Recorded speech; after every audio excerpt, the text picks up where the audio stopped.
యుంజన్నేవం సదాత్మానం యోగి విగత కల్మషః సుఖేన బ్రహ్మ సంస్పర్శం అత్యంతం సుఖమశ్నుతే.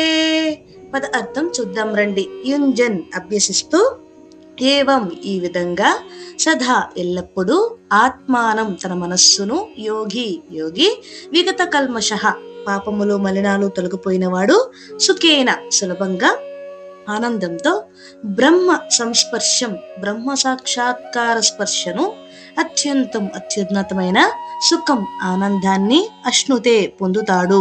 ఇప్పుడు తాత్పర్యం చూద్దానండి. కృష్ణుడు చెప్తున్నాడు, అర్జున, ఈ విధంగా నిరంతరం ధ్యాన యోగాన్ని అభ్యసించే యోగిలో క్రమంగా ఒక గొప్ప మార్పు జరుగుతుంది. అతని మనస్సులోని మలినాలు, కోరికలు, ద్వేషాలు, అహంకారం నెమ్మదిగా తొలగిపోతాయి.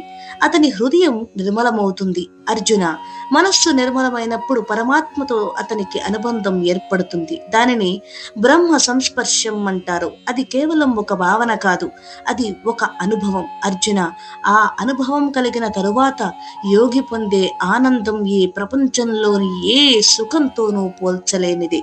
అది తగ్గిపోదు, మారిపోదు, ఎప్పటికీ నిలిచి ఉంటుంది. అందుకే ఈ విధంగా సాధన చేసిన యోగి సహజంగానే పరమానందాన్ని అనుభవిస్తాడు అని కృష్ణుడు అర్జునుడికి, అలాగే మనకి కూడా తెలియజేస్తున్నారు.